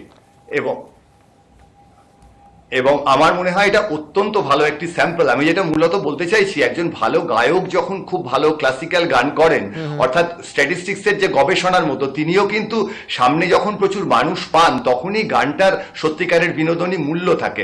আজকে এই যে এত মানুষ, হয়তো স্ট্যাটিস্টিক্স যেটা ব্যবহার করা হয়েছে সেটা স্নাতক স্তরের স্যাম্পলিং এর স্ট্যাটিস্টিক্স, কিন্তু এই যে স্ট্যাটিস্টিক্স এর উদযাপন হচ্ছে, এটা কিন্তু এই বিষয়টা, এই অঙ্ক এবং স্ট্যাটিস্টিক্স এর পক্ষে একটা খুব ভালো বিষয়, যেটা এই জিনিসটা সাধারণ মানুষের কাছে পৌঁছে যাচ্ছে। এই স্যাম্পলিং বা সার্ভের কথাটা মানুষের সামনে আসছে। আপনাদেরকে অভিনন্দন। ধন্যবাদ। আমি দ্রুত এবার তামিলনাড়ুতে চলে যাব। তামিলনাড়ু কিন্তু এইরকম ভোট এর আগে দেখেনি। পেরিয়ার বলুন, আন্নাদুরাই বলুন, এমজি রামাচন্দ্রন বলুন, তারা চলে যাওয়ার পর দেখুন আমাদের জ্ঞানে তামিলনাড়ুর রাজনীতি আবর্তিত হয়েছে দুজনকে ঘিরে, একদিকে করুণানিধি, অন্যদিকে জয়ললিতা, যাদের রাজনৈতিক শত্রুতা সিনেমাকে হার মানায়। কিন্তু এই প্রথম বহু দশক পর তামিলনাড়ুতে একটা ভোট হচ্ছে যেখানে করুণানিধি এবং জয়ললিতা কেউ নেই। এই লড়াইটা করুণানিধির ছোট ছেলে স্ট্যালিন এবং রাহুল গান্ধীর সঙ্গে জয়ললিতা দুই প্রধান শিষ্যের। এইভাবে যদি আমি শিবির বিভাজনটাকে দেখি, তাদের দোসর হিসেবে বিজেপি আছে। সমীক্ষা বলছে যে স্ট্যালিন রাহুলের জোটের ধারে কাছে নেই এআইএডিএমকে এবং বিজেপির জোট। ভোটের ফারাক 1-2% নয়, প্রায় 12%। প্রথমবার ভোটের লড়াইয়ে বিখ্যাত অভিনেতা কমল হাসান, তার দলও লড়ছে। আর আপনারা জানেন বহুবার এবিপি আনন্দে শিরোনাম হয়েছে যে শেষ মুহূর্তে রাজনৈতিক দল তৈরি করা থেকে শেষ পর্যন্ত পিছিয়ে এসেছেন আরেক কিংবদন্তি অভিনেতা রজনীকান্ত। সি ভোটারের সমীক্ষা কিন্তু বলছে যে পর্দায় তুমুল জনপ্রিয় হলেও এই মেগাস্টারদের মুখ্যমন্ত্রীর পদে দেখতে খুব বেশি মানুষ তামিলনাড়ুর চান না। রজনীকান্তকে চেয়েছেন, সম্ভবত এই ধরনের সমীক্ষার পরেও তিনি ব্যাকআউট করতে পারেন, আমরা জানি না। আর এই মুহূর্তে কমল হাসানকেও মুখ্যমন্ত্রী পদে কম মানুষই চাইছেন। অত্যন্ত ইন্টারেস্টিং তামিলনাড়ুর এই সমীক্ষা দেখুন। 234টি আসন বিশিষ্ট তামিলনাড়ুতে এবার ক্ষমতায় আসতে পারে ডিএমকে কংগ্রেস জোট। জয়ললিতার অবর্তমানে ক্ষমতা হারাতে পারে বিজেপির বন্ধু দল এআইএডিএমকে। সমীক্ষায় ইঙ্গিত, স্টালিন ও রাহুলের নেতৃত্বাধীন ইউপিএ 158 থেকে 166টি আসন পেতে পারে। অন্যদিকে এআইএডিএমকে নেতৃত্বাধীন এনডিএ পেতে পারে 60 থেকে 68টি আসন। কমল হাসানের দল এমএনএম সর্বোচ্চ পেতে পারে 4টি আসন। এএমএমকে পেতে পারে 2 থেকে 6টি আসন। অন্যান্য ঝুলিতে যেতে পারে সর্বোচ্চ 4টি আসন। সি ভোটারের সমীক্ষায় ইঙ্গিত, ডিএমকে কংগ্রেস নেতৃত্বাধীন পেতে পারে 41% ভোট। এআইএডিএমকে নেতৃত্বাধীন এনডিএ পেতে পারে 29% ভোট। কমল হাসানের দল এমএনএম পেতে পারে 7% ভোট। এএমএমকে পেতে পারে 8% ভোট। অন্যান্য পেতে পারে 15% ভোট। সি ভোটারের সমীক্ষা অনুযায়ী মুখ্যমন্ত্রী পদে জনপ্রিয়তা নিরিখে সবথেকে এগিয়ে করুণানিধি পুত্র তথা ডিএমকে প্রধান স্ট্যালিন। 2 নম্বরে রয়েছেন বর্তমান মুখ্যমন্ত্রী ই.কে. পালানিস্বামী। তারপরেই রয়েছেন জয়ললিতার আরেক শিষ্য ও পনিরসেলভম। এরপর রয়েছেন একদা জয়ললিতার ঘনিষ্ঠ বন্ধু এবং বিতর্কিত শশীকলা। তার পেছনে রয়েছেন থালাইভার রজনীকান্ত। এরপর কমল হাসান। এবিপি আনন্দ। আমি নিশ্চিত আপনারা বারবার পশ্চিমবঙ্গের সমীক্ষায় আসতে চাইছেন, কিন্তু তার আগে তামিলনাড়ু থেকে আসুন একবার পুদুচেরিতে ঘুরে আসি। গত 5 বছর ধরে পুদুচেরিতে কংগ্রেসের মুখ্যমন্ত্রীর সঙ্গে প্রাক্তন বিজেপি নেত্রী তথা বর্তমান লেফটেন্যান্ট গভর্নর কিরণ বেদির যে সংঘাত একাধিকবার এবিপি আনন্দের শিরোনামে এসছে। সি ভোটারের এই সমীক্ষা ইঙ্গিত, কেরলের মতো কংগ্রেস ধাক্কা খেতে পারে পুদুচেরিতেও। তাদের টেক্কা দিয়ে 30 আসনের বিধানসভায় এনডিএ পেতে পারে 14 থেকে 18টি আসন এবং 44% ভোট। দেখুন, পুদুচেরিতে মূল লড়াই কংগ্রেসের সঙ্গে কংগ্রেস থেকে ভেঙে তৈরি হওয়া দল এআইএনআরসির। কংগ্রেসের সঙ্গে জোটে রয়েছে ডিএমকে। অন্যদিকে এআইএনআরসির সঙ্গে জোটে রয়েছে বিজেপি ও এআইএডিএমকে। সি ভোটার সমীক্ষায় ইঙ্গিত, কাঁচায় কাঁচায় টক্করে কংগ্রেসকে ক্ষমতাচ্যুত করে এবার পুদুচেরিতে ক্ষমতা দখল করতে পারে এনডিএ। 30 আসনের বিধানসভায় তারা পেতে পারে 14 থেকে 18টি আসন। কংগ্রেস নেতৃত্বাধীন এসডিএ পেতে পারে 12 থেকে 16টি আসন। এআইএনআরসির নেতৃত্বাধীন এনডিএ পেতে পারে 44% ভোট। কংগ্রেস নেতৃত্বাধীন জোট পেতে পারে 43% ভোট। অভিনেতা কমল হাসানের দল এমএনএম প্রথমবার ভোটে লড়ে আসন না পেলেও 2% ভোট পেতে পারে। বাকিদের ঝুলিতে যেতে পারে 11% ভোট। সমীক্ষা অনুযায়ী ক্ষমতা হারানোর সম্ভাবনা জোরালো হলেও এখনো পুদুচেরিতে মুখ্যমন্ত্রী হিসেবে জনপ্রিয়তার শীর্ষে রয়েছেন কংগ্রেসের ভি নারায়ণ স্বামী, এরপর এম রঙ্গস্বামী, এবিপি আনন্দ। আমি আরো একবার স্ন্যাপ পোলের প্রশ্নে ফিরবো, দেখব। পরের প্রশ্ন ছিল, বিজেপি বারবার তোলাবাজ ভাইপো স্লোগান দিচ্ছেন, বিশেষ করে শুভেন্দু অধিকারী এবং কৈলাস বিজয়বর্গীয়। বিজেপির তোলাবাজ ভাইপো স্লোগান কি বিধানসভা ভোটের আগে মানুষের মনে দাগ কাটতে পারবে? দাগ কাটতে পারবে এমনটা মনে করছেন 42% মানুষ। কোনো দাগ কাটতে পারবে না মনে করছেন 34% মানুষ। বলতে পারবো না বলছেন 24% মানুষ। ভোট কৌশল ঠিক করতে প্রশান্ত কিশোরকে এনে তৃণমূল কি নিজেদের বহিরাগত স্লোগানকেই ভোঁতা করে ফেললো? হ্যাঁ, এমনটাই হয়েছে মনে করছেন 39% মানুষ। 24% মানুষ মনে করছেন এমনটা হয়নি। বলতে পারবো না বলেছেন 37%। অমিত শাহ কি বলেছেন? অমিত শাহ বলেছেন বিজেপি 200-র বেশি আসন পায়। প্রশান্ত কিশোর কি বলেছেন? পাল্টা চ্যালেঞ্জ শুনে প্রশান্ত কিশোর বলেছেন তৃণমূলের পক্ষ নিয়ে যে 200 তো দূরে থাক, বিজেপি 3 ডিজিটে, 3য় ডিজিটেও পৌঁছতে পারবে না, অর্থাৎ 99-এর এপাশে 100-র কমে আটকে যাবে। এখন আমাদের প্রশ্ন ছিল যে অমিত শাহের ভবিষ্যৎবাণী বিধানসভা ভোটে বিজেপি 200-র বেশি আসন পাবে। প্রশান্ত কিশোরের চ্যালেঞ্জ ছিল বিজেপি 100 বেরোবে না। আপনার মতে কার ভবিষ্যৎবাণী মিলবে?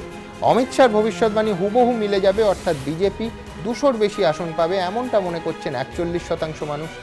প্রশান্ত কিশোরের ভবিষ্যৎবাণী অর্থাৎ বিজেপি 100-র নিচে আটকে যাবে এমনটা মনে করছেন 36% মানুষ। বলতে চাননি 23% মানুষ। বিশ্বনাথ চক্রবর্তীর কাছে ফিরবো। বিশ্বনাথ বাবু, একটা কি হয় জানেন তো, মানে কতগুলো কোশ্চেন হলো উপরিস্তরের কোশ্চেন আর কতগুলো হলো হাউস হোল্ড কোশ্চেন। ঠিক। ধরুন আপনি যদি রাস্তায় দিয়ে জিজ্ঞেস করেন যে প্রশান্ত কিশোরকে চেনেন, আপনি 75% লোক বলবেন না চিনি না। তো এটা খুব স্বাভাবিক, কারণ আমরা যারা রাজনীতি চর্চা করি, যারা রাজনীতি কর্মী, তারা জানি। ফলে হাউস হোল্ড কোশ্চেনগুলোর ইম্প্যাক্ট আমাদের কাছে অনেক বেশি গুরুত্বপূর্ণ হয়, আমরা যারা সেফোলজি চর্চা করি। আর যেগুলো উপরিস্তরের রাজনীতির উপর ভিত্তি করে কোশ্চেনগুলো হয়, সেগুলো কিন্তু সেই অর্থে পলিটিক্যাল ইমপ্লিকেশন কম হয়, এবং এগুলো পারসেপশনের কোশ্চেন, পারসেপশনটা বুঝতে সাহায্য করে। এবং একই সাথে আপনাকে একটা জাস্ট আমার ছুটে গেছিল তখন, যে কেরালার রাজনীতিতে কিন্তু আমি খুব দায়িত্ব নিয়ে বলতে পারি যে 3য় পরিসরের উত্থান বামেদের দ্বিতীয়বার ক্ষমতায় আনতে পারে। আমাদের এখানে যেমন বিজেপির উত্থান বামেদের রিক্ত করেছে, মানে ক্ষয়িষ্ণু করেছে, ওখানে কিন্তু আইডেন্টিটি পলিটিক্সে বিজেপি যত উঠে আসছে, মানে খ্রিস্টান এবং মুসলিমদের ভোটটা কনসলিডেট হচ্ছে বামেদের পক্ষে। যে লোকগুলো সেদিন পর্যন্ত কংগ্রেসকে সমর্থন করছিল, তারা কিন্তু এখন বামেদেরকে আশ্রয় নিচ্ছে বিজেপিকে আটকানোর জন্য। ফলে আইডেন্টিটি পলিটিক্স শুধু আমার রাজ্যে নয়, কেরালাতেও ভয়ঙ্করভাবে কিন্তু মাথা জ্বালা দিচ্ছে। সেই কারণেই আমি আবার এই রাজ্যে ফিরবো সমীর চক্রবর্তীর কাছে। সমীরদা, 200-র বেশি আসন পাবে বিজেপি। হ্যাঁ, সে তো অমিত শাহের বক্তব্য। হ্যাঁ, এই বক্তব্য আমি শুধু আরেকটা বাক্য যোগ করতে দিন। 23, 22, 20 এই ঘোরাফেরা করছিল লোকসভা ভোটের আগে, যেখানে আপনারা প্রত্যেকে বলেছিলেন যে অসম্ভব, বিজেপি আবার ডাবল ডিজিট পেরোতে পারবে না, কোথাও একটা সিঙ্গেল ডিজিটে আটকে যাবে। অমিত শাহ এখন উদাহরণ দেন যে ওই যে বলেছিলাম 20 হয়েছে 18, এবারে 200 বলেছি, কাছাকাছি যাব। একটা কথা সুমনবাবু এখানে আপনাকে বলি, নিশ্চয়ই অমিত শাহ মহাশয় যেখানে যেখানে যা যা প্রেডিক্ট করেছেন তার উল্টো হয়েছে। যেমন দিল্লিতে 2/3 গরিষ্ঠতা নিয়ে আসছেন, 8টা আসন পেয়েছেন, 62টা আসন পেয়েছেন অরবিন্দ কেজরিওয়াল। মহারাষ্ট্রে গিয়ে বললেন 2/3 গরিষ্ঠতা, হেরে ভূত। রাজস্থান, মধ্যপ্রদেশ, ছত্তিশগড়, সেখানে গিয়ে বললেন 2/3 গরিষ্ঠতা, হেরে ভূত। হরিয়ানায় গিয়ে বললেন 2/3 গরিষ্ঠতা, মেজরিটি পেলেন না, 90টার মধ্যে 40টাতে আটকে গেলেন। অমিত শাহ ভাগ্যে বিহারে যায়নি, তাই তখন করোনা হয়েছিল নাকি, সেটা ওনার দ্রুত সুস্থতা কামনা করছি, তাই বিহারটা কোনো ক্রমে জিতেছে কানের পাশ দিয়ে। সুতরাং পশ্চিমবাংলা অলিকি বেশ, থেকে যাবে। বেশ, দ্বিতীয় perfect, দ্বিতীয় আর একটা কথা হ্যাঁ। সুমন বাবু, এই যে কথাটা বলছেন না যে বিজেপি 18টা আসন, বিশ্বাস করুন আমি যখন ছাত্র রাজনীতি করি 1984 সাল, কংগ্রেস 42টা আসনে পশ্চিমবাংলা থেকে লোকসভায় জিতেছিল।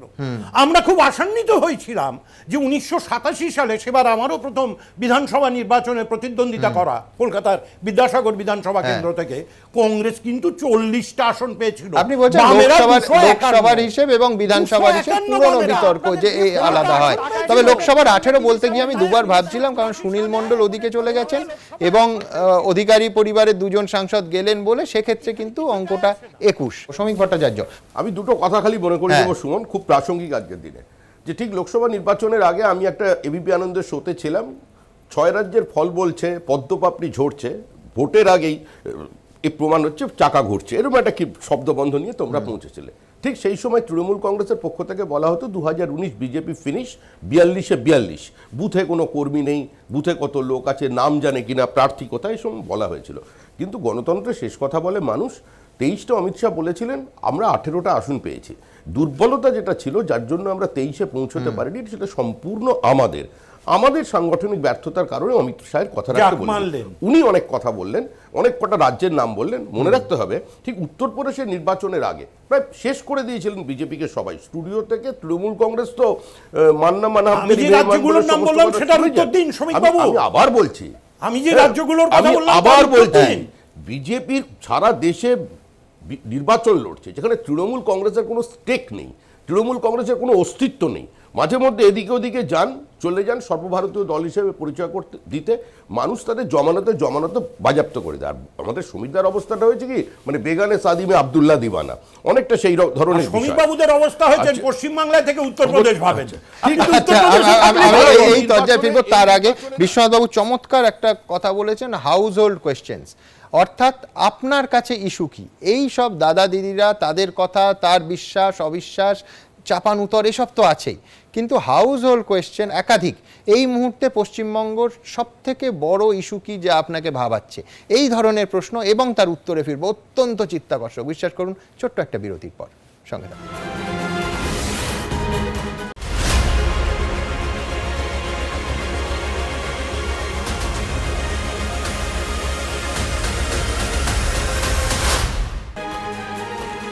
রাজনৈতিক চাপানুতরের বাইরে এমন প্রশ্ন যেটা আমার আপনার জীবনের সঙ্গে যুক্ত, অর্থাৎ যেখানে আমরা বসবাস করছি সেখানকার বিধায়ক, সাংসদ, তাদের কাজে আমরা সন্তুষ্ট কিনা, যে রাজ্যে আছি সেই রাজ্য সরকারের কাজে, মুখ্যমন্ত্রীর কাজে সন্তুষ্ট কিনা, এবং সবথেকে বড় কথা এই মুহূর্তে আমার চতুর্দিকে সমস্যাগুলো কি, অর্থাৎ রাজনীতির বাইরে মূল ইস্যুগুলো কি যা আমাকে ভাবাচ্ছে, আনন্দিত করছে অথবা কষ্টে রাখছে। আমি দ্রুত এই ধরনের কি প্রশ্নের উত্তরে কি বলছেন এ রাজ্যের মানুষ।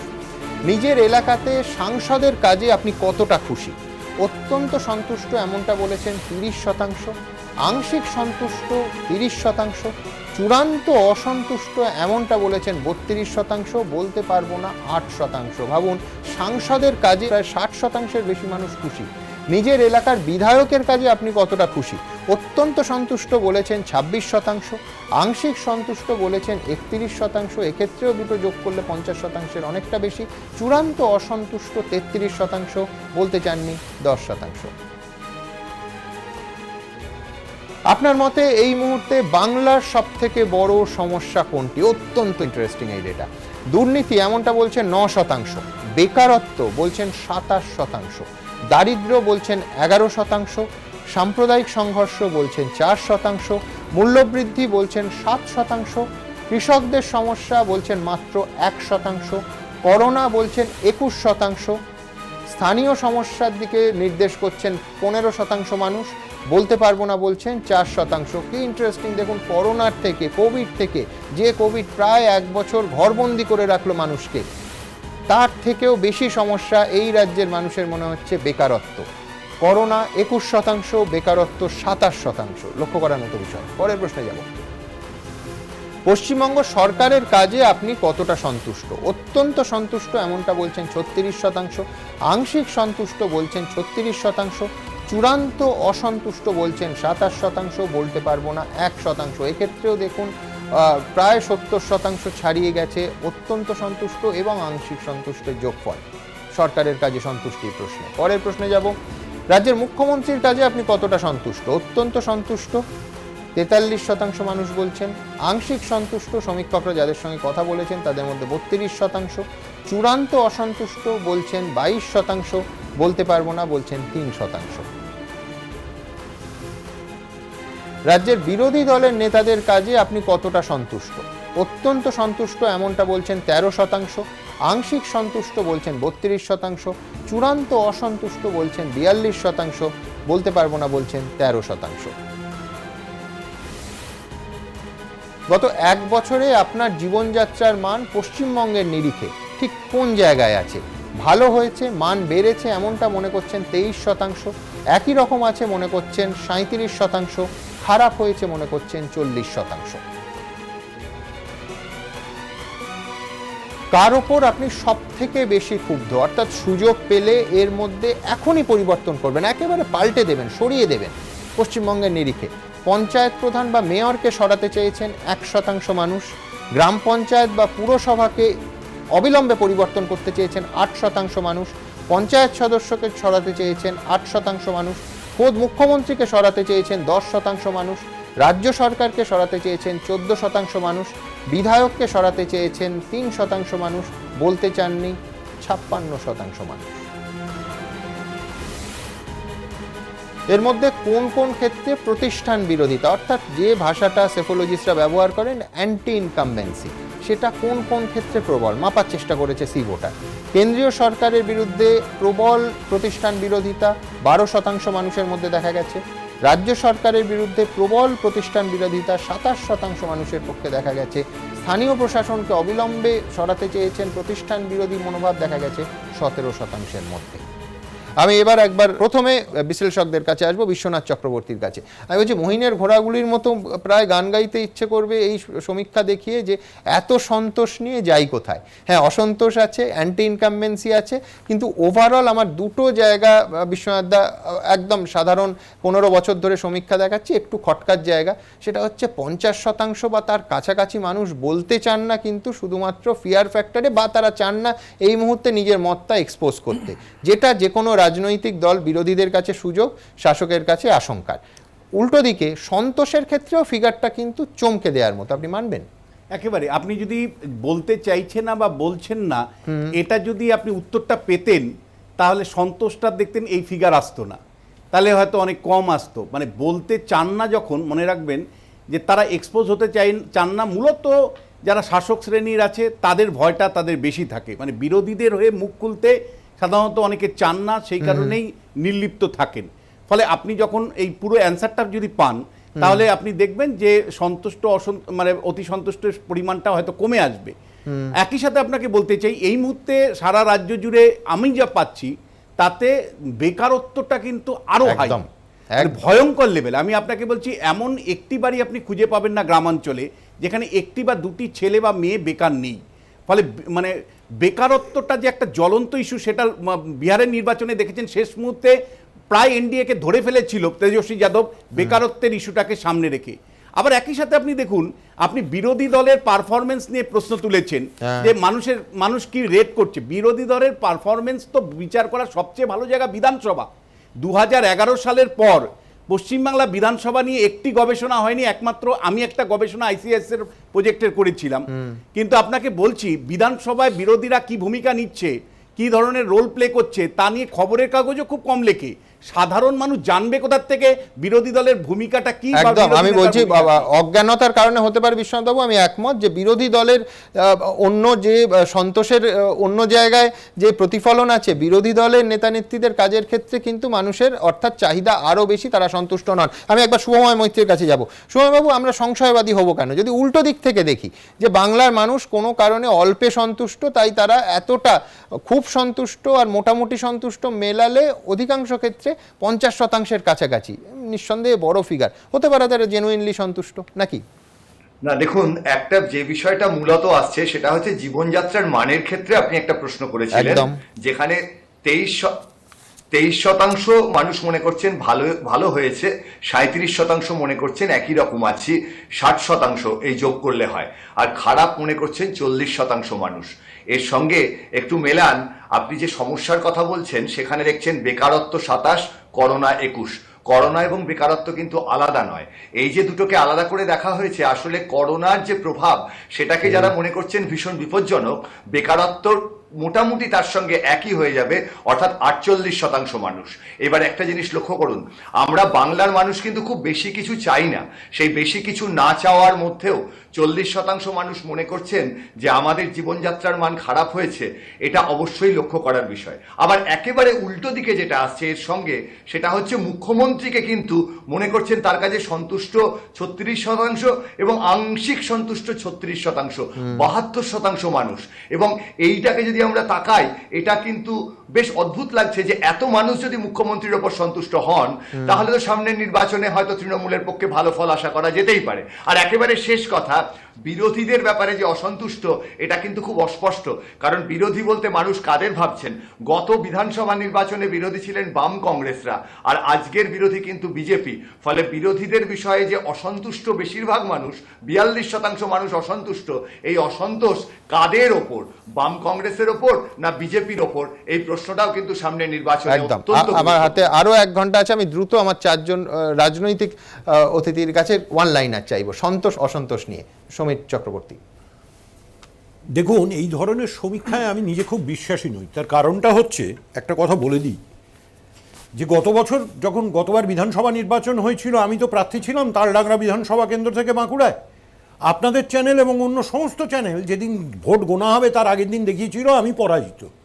ভোটের ফল যখন বেরোলো, তার 12 ঘন্টার মধ্যে দেখা গেল আমি 14,000 ভোটে জিতেছি। গন্ডগোল করেননি তো কিছু? দাঁড়ান, গন্ডগোলটা তো আপনাদের কাছে শিখতে হবে। না আমি আপনাকে অ্যাড করছি, কখনো মেলে না। একদম একেবারে আমি 100% আপনার সঙ্গে একমত। এই স্টুডিওতে 15 বছরে একাধিক সমীক্ষা যখন দেখেছি, তখন বহু, এমনকি আমি বলছি যখন 2011-র আগে বুদ্ধদেব ভট্টাচার্য, অসীম দাশগুপ্ত, নিরুপম সেনরা হেরে যাচ্ছেন, তৃণমূলের অতিথিরা বলেছেন যে না এতটা বোধহয় হবে না।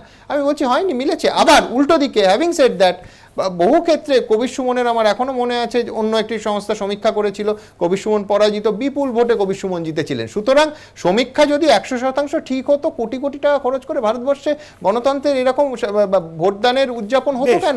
সমীক্ষা করেই মিটে যেত সব। তাহলে আমি বলি, এটাকে যদি সত্যিই হয় ধরে নি একদম, তাহলে 72% মানুষ খুবই সন্তুষ্ট বা সন্তুষ্ট। খুব ইন্টারেস্টিং। আমি ঠিক আপনার সংশয়ের জায়গাটা আমি বুঝতে পেরেছি। আমি শ্রমিক ভট্টাচার্যের কাছে যাব।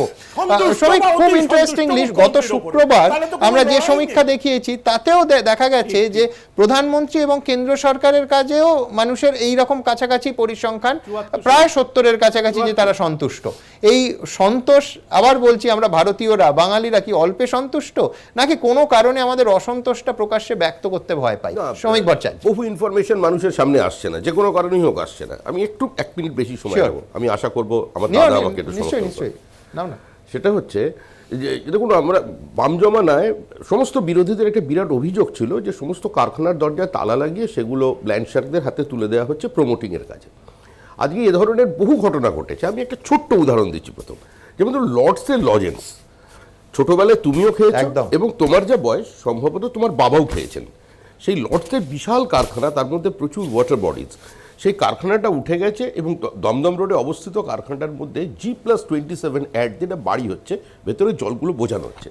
এইগুলো খুব একটা বেশি সংবাদ মাধ্যমে আসেনি। 1, 2, যখন কৃষক আন্দোলন নিয়ে উত্তাল এবং মুখ্যমন্ত্রী স্বয়ং বলছেন যে আমরা, আজকেই বক্তৃতায় তিনি বলেছেন যে আমরা নন্দীগ্রাম করেছি, সিঙ্গুর করেছি, আমরা দেখিয়ে দেবো ভারতবর্ষের মানুষকে একমাত্র সাকসেসফুল আন্দোলন।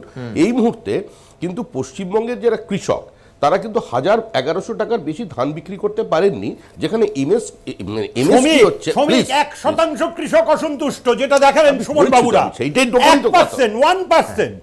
আচ্ছা ঠিক আছে, অসন্তুষ্ট এই পশ্চিমবাংলায় অবস্থা হচ্ছে কৃষকরা মমতা বন্দ্যোপাধ্যায়ের এদের- সঙ্গে আছেন, এদের অবস্থা তারা হচ্ছে নিরাপত্তা পাচ্ছেন। মৃগনাভির মতো। যখন মৃগনাভি হয় না, হরিণ একদম। ঘুরতে থাকে, নিজ গন্ধে নিজ মরি ঘুরতে আমি ঘুরতে মারা যায়। আমার শুধু একটা এই ছোট্ট অবস্থায়। প্রশ্ন থাকবে, সেটা হচ্ছে যে আমি সব বুঝলাম সংবাদ মাধ্যম সংবাদপত্র নয় আনছে না, কিন্তু বিরোধী দল কি করছে? আমি বলছি এই ইস্যু যদি সামনে আসা উচিত, বিরোধী দল সেইখানেই তো বিরোধী নেতাদের ভূমিকা, যেটা নিয়ে মানুষ বোধহয় খুব সন্তুষ্ট নয়। আরো দুজন অতিথি বাকি আছে, কিন্তু আমি আসবো একেবারে সরাসরি পশ্চিমবঙ্গে এই মুহূর্তে ভোট হলে সি ভোটার কি বলছে, কোন দল কত আসন পেতে পারে, কত শতাংশ ভোট পেতে পারে, এবং অবশ্যই গত বিধানসভার সঙ্গে এবং লোকসভার যা ফলাফল তার বিধানসভা ওয়ারি হিসেব কতটা কাছাকাছি যাচ্ছে সেই সমীক্ষার। আবার বলছি, এই প্রথম কোনো টেলিভিশন চ্যানেল, একটা নয়, আন্তর্জাতিক খ্যাতিসম্পন্ন দুটো এজেন্সি দিয়ে ওপিনিয়ন পোল একাধিক দফায়, 3 দফা 3 দফা আরও অন্তত 5 দফায় আপনাদের সামনে রাখবে। আবার বলছি, জনমতের একটা আভাস পাওয়ার চেষ্টা মাত্র, কোনো ভবিষ্যৎবাণী নয়, কোনো ধ্রুব সত্য নয়। বহুবার সমীক্ষা 100% ঠিক হয়েছে, একেবারে 100-এ শূন্যও পেয়েছে। বহুবার গত 15 বছরে আমরা বিশ্বাসযোগ্যতার সঙ্গে আপনাদের সামনে হুবহু এই সমীক্ষক এজেন্সিরা যে ডেটা দেয় তার দশমিক শুদ্ধ আপনাদের সামনে তুলে দেওয়ার চেষ্টা করি। আমাদের তরফ থেকে সামান্য পরিবর্তন করার এখতিয়ার নেই। সব থেকে বড় কথা, এর মধ্যে কোথাও আমাদের এডিটোরিয়াল পলিসি বা জার্নালিস্টিক জাজমেন্ট রাখার কোনো সুযোগই নেই।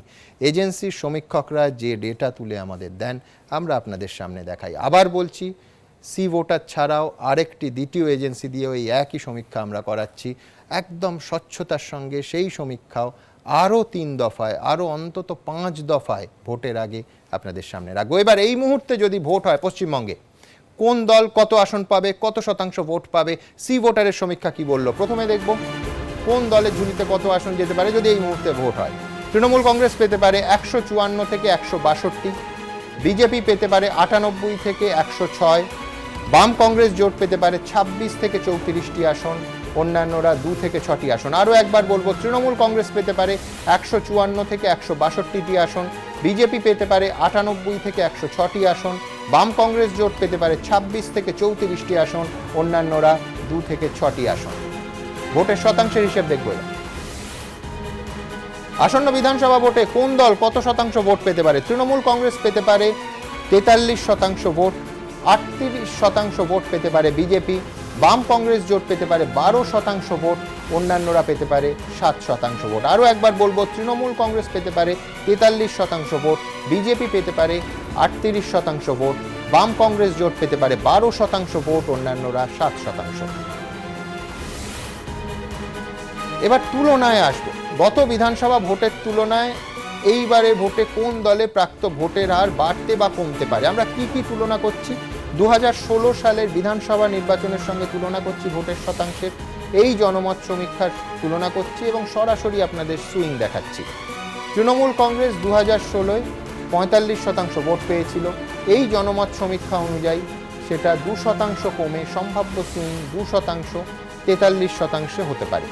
বিজেপি 10% পেয়েছিল 2016 সালে, 28% সুইং 28% বেড়ে 38% হতে পারে, এবং বাম কংগ্রেস জোট 40% 2016 সালে ছিল জোট হিসেবে, এবং এই সমীক্ষা অনুযায়ী 12% নামতে পারে, 28% কমতে পারে। গত বিধানসভা ভোট 2016 এবং 2019-এর বিধানসভা ভিত্তিক লোকসভার ফলাফল, তার পাশে রাখবো এই জনমত সমীক্ষা। তৃণমূল কংগ্রেস 2016 সালে 211টি আসন পেয়েছিল, বিধানসভা ভিত্তিক ফল গত লোকসভা 19-এর লোকসভায় সে 211 থেকে কমে হয় 164, এই জনমত সমীক্ষায় 154 থেকে 162। বিজেপি 2016 সালে বিধানসভা ভোটে মাত্র 3টি আসন পেয়েছিল, 2019-এর বিধানসভা ভিত্তিক ফলাফল 121টি, এবং এই সমীক্ষায় 98 থেকে 106টি। বাম কংগ্রেস জোট, তারা 2016 সালের বিধানসভা নির্বাচনে 77টি আসন পেয়েছিল, 2019-এর বিধানসভা ভিত্তিক ফলাফল লোকসভার তাতে 9টি আসন, এবং এই জনমত সমীক্ষা অনুযায়ী 26 থেকে 34টি আসন। আমি দ্রুত একবার রিয়াকশনে যাব। প্রথমে বড় রাজনৈতিক দল তৃণমূল কংগ্রেস। আমি আপনাদের এই সমীক্ষার সঙ্গে একমত হলাম না। বেশ। তার কোনো কারণ অসুবিধা হচ্ছে নেই। আপনি হ্যাঁ। তৃণমূল কংগ্রেসকে দেখাচ্ছেন 43% ভোট, বিজেপিকে দেখাচ্ছেন 38% ভোট। 43% ভোট পেয়ে তৃণমূল কংগ্রেসকে আপনারা আসন সংখ্যা দেখাচ্ছেন সম্ভাব্য 154 থেকে 162, একদম বিজেপিকে দেখাচ্ছেন 98 থেকে 106। সুমন বাবু, একটা পরিসংখ্যান আমি আপনাকে দিই। হ্যাঁ লোকসভা নির্বাচনের পরে 2019 সালের নির্বাচনের পরে ভারতবর্ষে 5টা রাজ্যে নির্বাচন হয়েছে। রাজ্যগুলো হচ্ছে মহারাষ্ট্র, হরিয়ানা, ঝাড়খণ্ড, দিল্লি এবং বিহার। সবকটা জায়গায় দেখা যাচ্ছে লোকসভার অনুপাতে বিজেপির ভোট শতাংশ কমে গেছে। কোথাও 8.7%, কোথাও 21%, কোথাও 21.9%, কোথাও 16.6%, কোথাও 12.17% কমেছে। অর্থাৎ লোকসভার ভোট একদিকে, আপনি আপনার আর্গুমেন্ট সমাজটা রাখতেই পারেন, কিন্তু আমি বলতে বাধ্য হচ্ছি হ্যাঁ তা থেকে পশ্চিমবঙ্গে কমবে এই প্রেডিকশনে যাবেন না। একটা কথা বলে দিচ্ছি সুমন বাবু, যেটা আপনাদের প্রেডিকশনে দেখাচ্ছেন 43%, আমার প্রেডিকশন মানতে হবে না, এই তো সিসি ভোটার বলেছে। না, শুধু যে এটা দেখালেন, হ্যাঁ। এটা যেটা 5% ডিফারেন্স বিজেপির সঙ্গে আমাদের, এই যে 5% ডিফারেন্স, 43% ভোট হ্যাঁ, পাওয়া মানে হ্যাঁ। তৃণমূল কংগ্রেস হ্যাঁ। 200-র ওপরে। তৃণমূল তাতে কংগ্রেস আসন 200-র হয় না ওপরে। দাদা। আমি আপনাকে এই রাজ্যের সেফোলজিস্টরা বসে আছেন, এই রাজ্যের ইতিহাস থেকে বারবার দেখাবো যে ভোটের পার্সেন্টেজ, এবং যে কারণে শুধু এই রাজ্যে নয় বহু রাজ্যে দেখবেন ওপিনিয়ন পোল মার খেয়ে যায় একটাই কারণে, সেটা হচ্ছে ভোট শতাংশ যখন আসনে ট্রান্সফার হয় গোলমালটা সেইখানে। না না, রাইট, তার কারণ হচ্ছে ওই যে- একদম। এক মিনিট আমি বলে দিচ্ছি আপনাকে। হ্যাঁ। ওই যে 1987 সালে বলছিলাম না, কংগ্রেস 40টা আসন পেয়েছিল, হ্যাঁ। 42% ভোট পেয়েছিল। কেন? ডাইরেক্ট লড়াই ছিল, একদম। 42% ভোট পেয়েছিল। আপনি এখানে কিন্তু ধরে আসন নিচ্ছেন কেন? পেয়েছিল 40টা, কিন্তু বামেরা, হ্যাঁ, বাম এটা কংগ্রেস বলে জোটকে দিচ্ছি। রাখতে হবে। আমি একবার না, শুভময় মৈত্রের না, কাছে আসবো। 51% ভোট পেয়েছিল আমি প্রত্যেকের বামেরা। কাছে যাব, আমি শ্রমিকের কাছে বামেরা যাব। 51% তার ভোট আগে একবার পেয়েছিল। শুভময় মৈত্র অনেকক্ষণ ধরে বলার চেষ্টা করছেন। হ্যাঁ হ্যাঁ, সুমনবাবু এখানে একটু বক্তব্য আছে। বক্তব্য হচ্ছে, প্রথম কথা হলো যে মূল যে অবজারভেশন সেটা হচ্ছে লোকসভা ভোট এবং বিধানসভা ভোটে এই মুহূর্তে হলে তৃণমূল কংগ্রেসের ভোট শতাংশ একই আছে। এটা কিন্তু একটা খুব ইন্টারেস্টিং জিনিস। আগের বিধানসভা, তারপরের লোকসভা এবং আগামী এই মুহূর্তে যে পরিস্থিতি, তাতে তৃণমূল কংগ্রেসের ভোট কিন্তু কোনোভাবে কমার সম্ভাবনা সেভাবে দেখা যাচ্ছে না। দ্বিতীয়ত, বিজেপির ক্ষেত্রে লোকসভা ভোটের চেয়ে সামান্য ভোট শতাংশ কমার কথা দেখা যাচ্ছে। এবং এখানে কিন্তু একটা জিনিস মাথায় রাখতে হবে, বিজেপির যে রাজ্যে ভোট প্রচুর কমেছে সেখানে কিন্তু তারা ক্ষমতায় ছিল, পশ্চিমবঙ্গে তারা ক্ষমতায় নেই। ফলে তাদের ভোট শতাংশ অন্য রাজ্যে যেরকম ভাবে ড্রপ করেছে, এই রাজ্যে না কমাটাই ততটা স্বাভাবিক এবং সেটাই দেখা যাচ্ছে। কিন্তু যে জায়গাটা ছিল আশ্চর্য, না, আরে দিল্লিতে ছিল না বিজেপি ক্ষমতায়। দিল্লির বিধানসভা অরবিন্দ কেজরিওয়ালই মুখ্যমন্ত্রী ঠিক, ছিলেন। দিল্লিতে ছিল না। আমি কারেক্ট করে বলছি, দিলাম আপনাকে। একদম দিল্লিতে বলুন।